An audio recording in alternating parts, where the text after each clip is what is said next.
Hai, Assalamualaikum warahmatullahi wabarakatuh. Bertemu lagi di channel YouTube sederhana saya ini. Jadi untuk kesempatan kali ini, mari kita belajar tentang soal pretest PPG untuk guru SD, dan ini merupakan bagian ke-9. Nah, seperti video sebelumnya, tentu di video kali ini ada beberapa catatan yang perlu teman-teman perhatikan. Di sini catatan yang pertama adalah soalnya terdiri dari 10 soal, dan soal yang 10 ini kita khususkan untuk mempelajari IPA Fisika. IPA Fisikanya di sini bukan yang fisika yang banyak hitung-hitungan menggunakan rumus, tapi istilahnya adalah fisika yang lebih dasar. Dan tentunya mari kita berdiskusi apabila teman-teman menemukan ada jawaban atau pembahasan yang salah. Oke, untuk tidak berlama-lama kita langsung ke soal yang pertama. Nah, untuk soal yang pertama di sini perhatikan susunan partikel wujud zat berikut. Nah, di sini pertanyaannya perubahan wujud yang ditunjukkan nomor 2, 5, dan 4 berturut-turut adalah yang A menguap, kemudian mencair, menyublin, yang ke B menguap, membeku, menyublin, yang C mengembun, membeku, menyublin, yang D mengembun, mencair, menyublin. Nah, untuk soal nomor satu ini kira-kira jawaban yang tepat yang mana?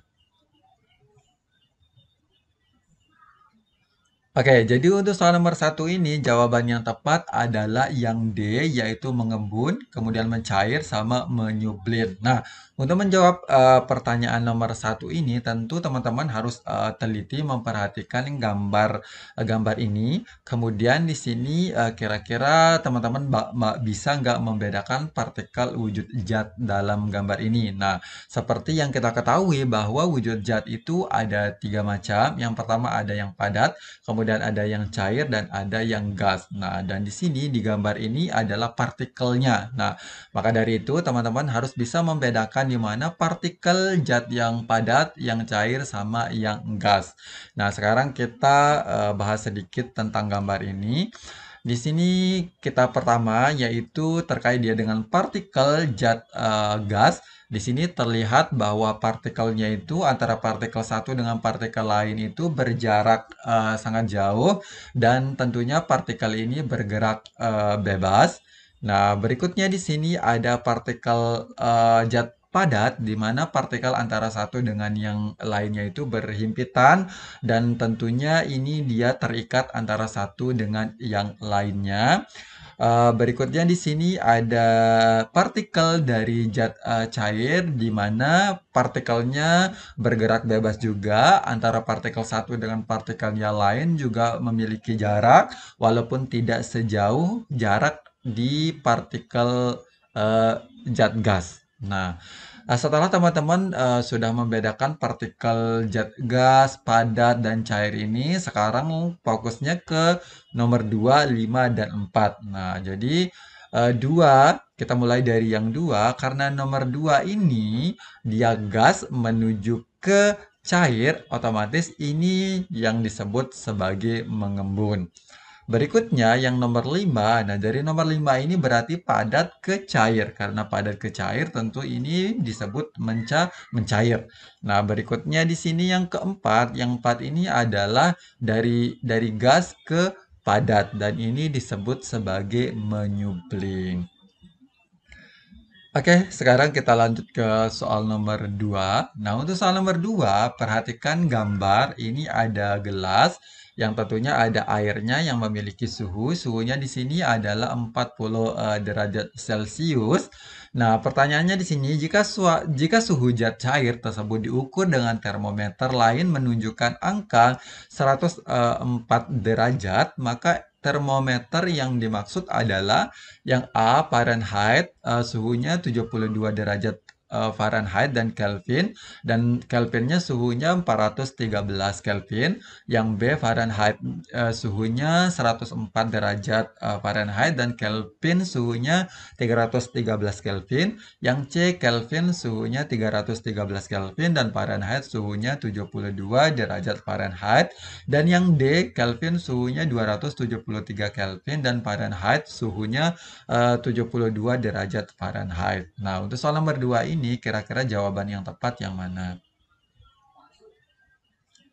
Oke, jadi untuk soal nomor 2 ini jawaban yang tepat adalah yang B, yaitu Fahrenheit suhunya 104 derajat Fahrenheit dan Kelvin suhunya 313 Kelvin. Nah, untuk menjawab ini tentunya teman-teman harus menggunakan rumus dari suhu. Nah, di sini skala suhu yang kita tahu itu ada 4, maksudnya yang umum yang kita pelajari. Di sini ada Celcius, kemudian ada Reaumur, ada Fahrenheit dan Kelvin. Nah, karena di sini yang diketahuinya adalah Celcius, berarti kita harus memperhatikan 104 derajat. Kira-kira nih ketika kita mengubah Celcius ke skala yang berbeda itu mana sih yang menghasilkan 104 derajat. Nah, nanti kita coba-coba rumusnya, baru kita tahu nih kira-kira kita menggunakan skala yang mana. Nah, namun di sini di optionnya itu ada dua skala yang disebut yaitu antara Fahrenheit dan Kelvin. Berarti kita fokusnya ke Fahrenheit dan Kelvin. Berarti Reaumurnya udah kita hilangkan. Nah, berarti sekarang kita mencari Fahrenheit dan Kelvin. Dan sekarang kita tertuju ke Celciusnya. Kita yang maunya Celcius kita ubah ke Fahrenheit dan ke Kelvin. Nah, karena Celcius kita ubah ke Fahrenheit berarti rumus yang kita pakai yang ini yaitu 9/5 C ditambah 32. Jadi 9/5 ini, 95 ini adalah perbandingan dari skala suhu yaitu Fahrenheit dan Celcius. Nah, berarti karena kita udah temu rumusnya, berarti kita tinggal memasukkan. Nah, berarti ini 9/5 dikalikan 40, karena Celcius udah nilainya 40, kemudian kita tambah dengan 32. Jadi 9 kita kalikan 40, nanti hasilnya adalah 360. Baru nanti kita bagi dia dengan 5, kemudian kita jumlahkan dengan 32 dan hasilnya 360 dibagi 5 adalah 72, baru kita tambah dia dengan 32 dan hasilnya di sini adalah 104 derajat Fahrenheit. Nah, berikutnya kita langsung ke Kelvin. Nah, di sini Kelvin kita rumusnya adalah C ditambah dia dengan 273, kemudian kita langsung masukkan jadi 40, kita tambahkan dia dengan 273 dan hasilnya adalah 313 Kelvin. Oke, kita lanjut saja ke pertanyaan yang nomor 3.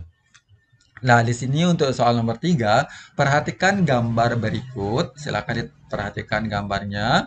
Agar neraca menjadi seimbang, yang harus dilakukan adalah yang A menambahkan beban 250 gram, yang B menurunkan beban 450 gram dan mengganti dengan beban lain 550 gram, yang C adalah mengganti anak timbangan X dengan anak timbangan 3 dan 4, yang D adalah mengganti anak timbangan X dengan anak timbangan 2 dan 5. Nah, untuk soal nomor 3 ini kira-kira jawaban yang tepat yang mana? Oke, jadi untuk soal nomor 3 ini jawaban yang tepat adalah yang C, yaitu mengganti anak timbangan X dengan anak timbangan 3 dan 4. Nah, sekarang perlu teman-teman perhatikan gambarnya. Nah, di gambar ini ada neraca atau timbangan. Dia tidak seimbang. Nah, untuk menyeimbangkannya itu kita melakukan apa? Nah, jadi perlu teman-teman perhatikan di sini satuan yang digunakan ini dominan gram, tapi di sebelahnya ini atau yang timbangan yang berarsir hitam ini ada 1 kilogram. Jadi supaya nanti kita tidak salah, makanya perlu kita memperhatikan satuannya. Nah, kalau kita memperhatikan optionnya, ini bisa kita istilahnya mencoba-coba. Misalnya kita coba yang option yang A, yaitu menambah beban 250 gram. Jadi kalau kita menambahkan beban 205 gram ini, tapi kita masukkannya ke mana? Apakah kita mau seimbangkan yang kiri atau yang kanan? Jadi A ini tidak tentu ketika kita menambahkan beban, kita taruhnya di mana. Jadi ini belum jelas. Berikutnya, oke, ini karena udah saya uraikan, jadi tidak apa-apa kita langsung saja. Nah, oke, jadi kita ke timbangan yang tidak arsirannya ini ada 450 gram, kita tambahkan dia dengan 1200 gram sehingga menghasilkan 1650 ya. Ini salah tulis sehingga nanti hasilnya ketika gram kita ubah ke kilogram nanti hasilnya adalah 1,65 kilogram. Berikutnya di sini yang arsir yang hitam ini 1 kilogramnya kita ubah ke gram, jadi ini adalah 1000 gram, kita tambahkan dia dengan 500 gram, sehingga hasilnya adalah 1500 gram, atau lagi kita ubah ke kilogram, ini hasilnya adalah 1,5 kilogram. Nah, tentu ini karena yang sebelahnya 1,65 dan sebelahnya 1,5, jadi ini telah seimbang.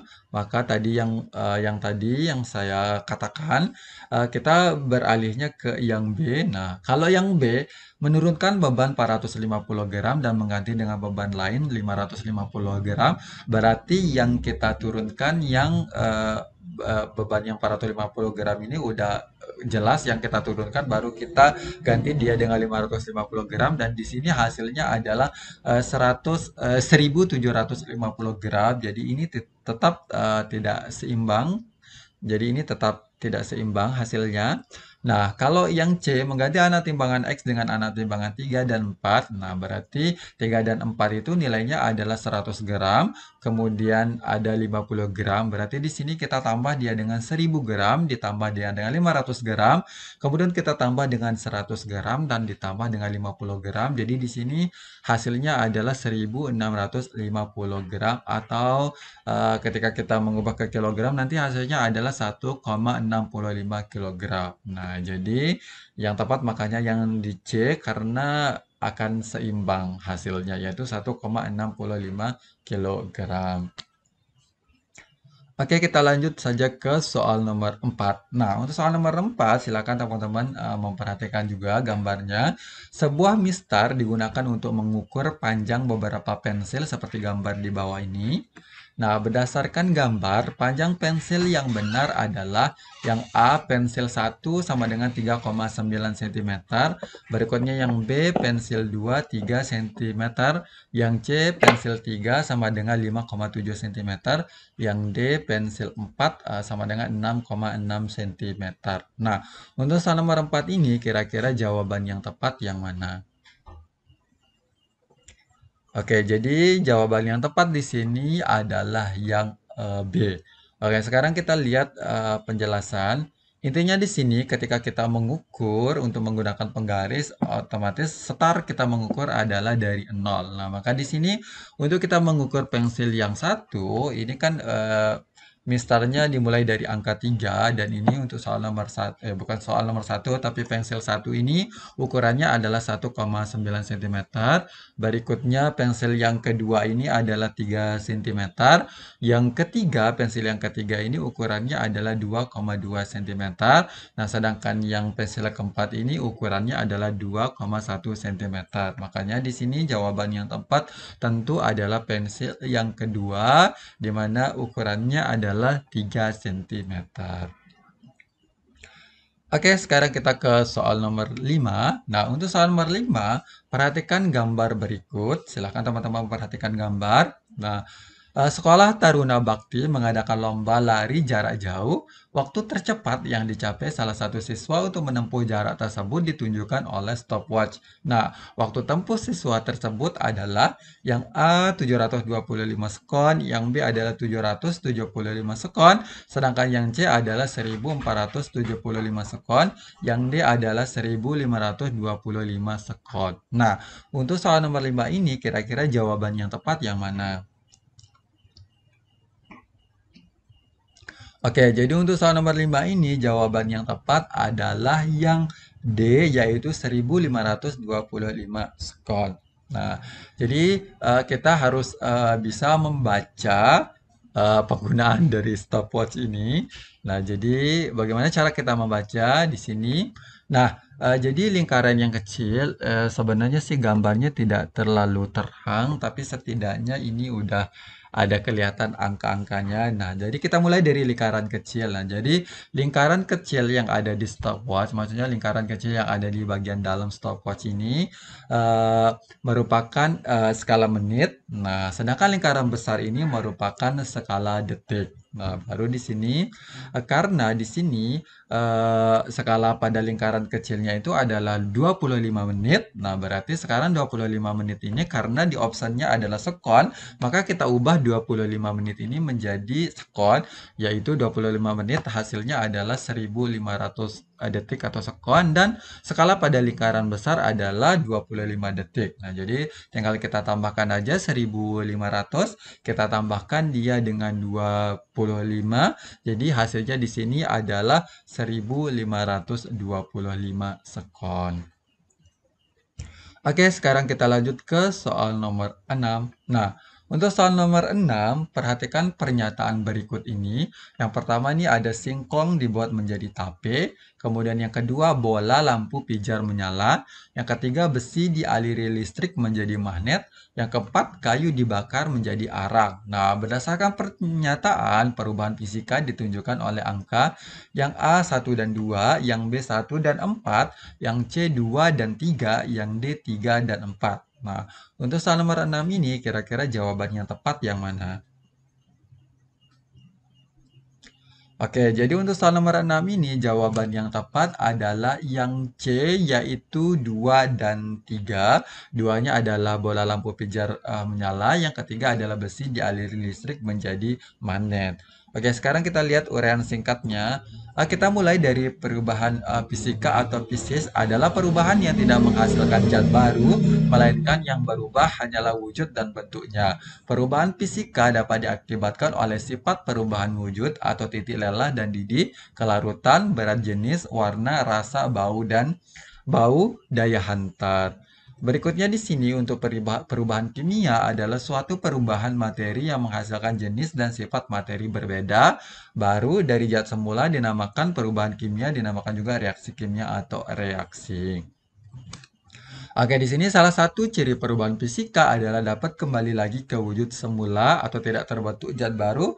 Contoh, bola lampu pijar menyala, besi dialiri arus listrik, es mencair, kemudian air membeku, dan air menguap. Di sini juga, sedangkan salah satu ciri perubahan kimia adalah tidak dapat kembali lagi ke wujud semula atau terbentuk zat baru. Contohnya di sini adalah singkong menjadi tape, tidak dapat kembali lagi ke wujud semula. Misal tape tidak dapat berubah menjadi singkong lagi. Nah, nasi menjadi bubur, kayu dibakar menjadi arang. Arang merupakan zat baru dan tidak dapat kembali menjadi kayu lagi.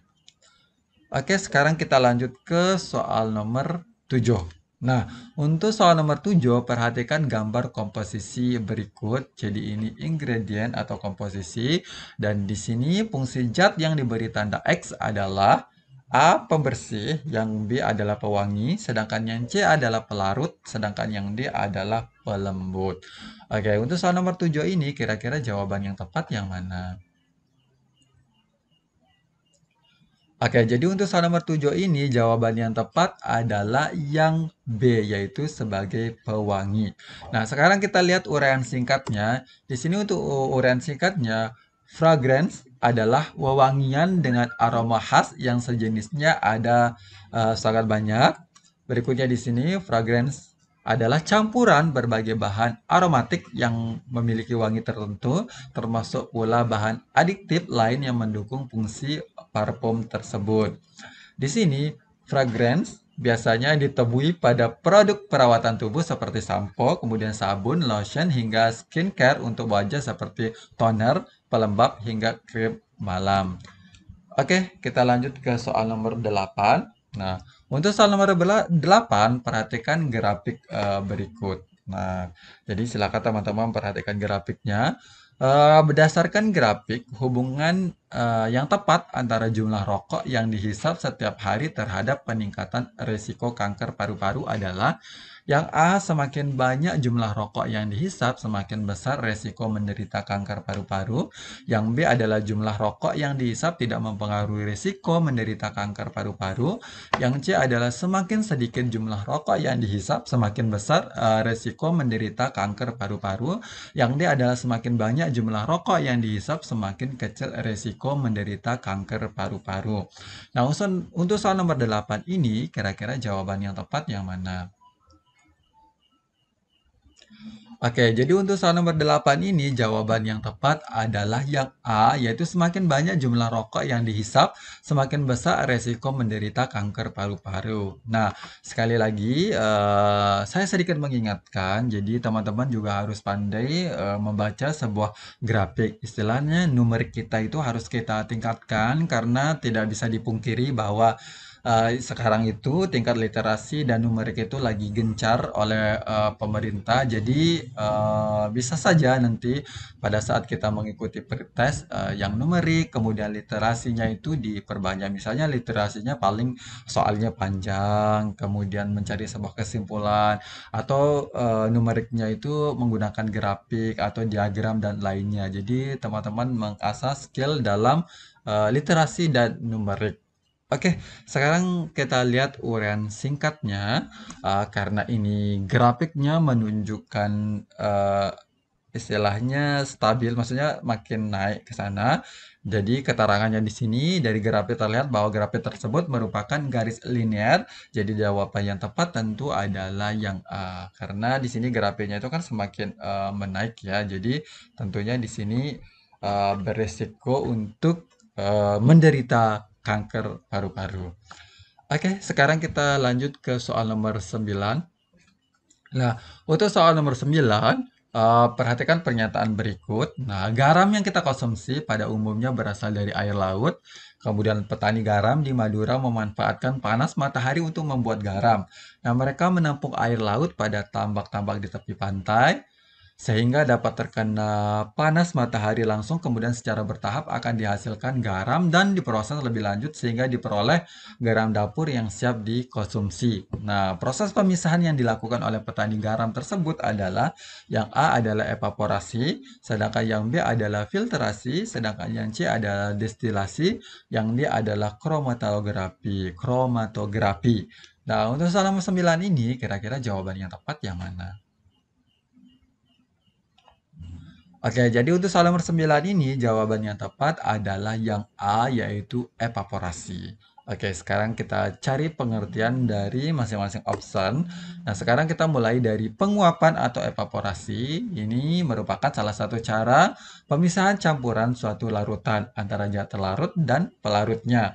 Caranya yaitu larutan dipanasi hingga titik didih larutan. Akibatnya partikel pelarut menguap hingga tersisa adalah zat terlarutnya.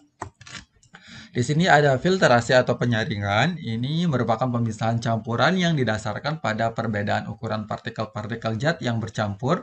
Contohnya yaitu menyaring air yang bercampur pasir disaring dengan kertas saring sehingga pasir akan tertinggal di kertas saring.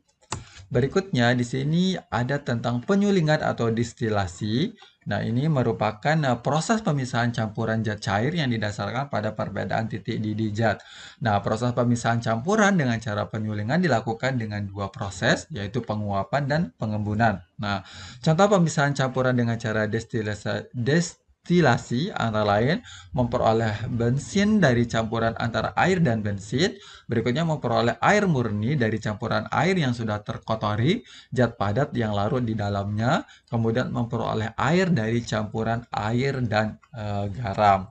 Di sini juga tentang kromatografi, ini proses pemisahan campuran yang didasarkan pada perbedaan kecepatan merambat antara partikel-partikel zat yang dicampur pada suatu medium disebut kromatografi. Kegiatan yang dapat kita lakukan yaitu misalnya tinta hitam merupakan campuran beberapa warna, pemisahan warna hitam menjadi warna-warna penyusunnya dapat dilakukan dengan kromatografi.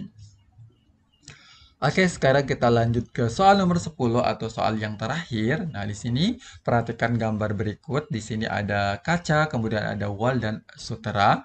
Nah, batang kaca dapat memperoleh muatan listrik setelah dilakukan penggosokan dengan yang A, kain sutera karena kaca menerima elektron dari kain sutera, yang B, kain wall karena kaca melepaskan elektron ke kain wall, yang C di sini adalah kain sutera karena kaca melepaskan elektron ke kain sutera, yang D adalah kain wall karena kaca menerima elektron dari kain wall.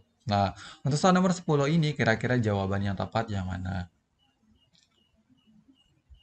Oke, jadi untuk soal nomor 10 ini jawaban yang tepat adalah yang C. Nah, sekarang yang C ini adalah kain sutra karena kaca melepaskan elektrolyt ke kain sutra. Sekarang kita lihat uraian singkatnya. Di sini batang kaca yang digosok dengan kain sutra akan bermuatan positif karena elektron dari kaca berpindah ke kain sutra atau dengan kata lain kaca melepaskan elektron ke kain sutra. Oke, terima kasih sudah menonton video bagian 9 ini. Semoga bermanfaat. Apabila ada kurang, silakan diberi kritik dan saran.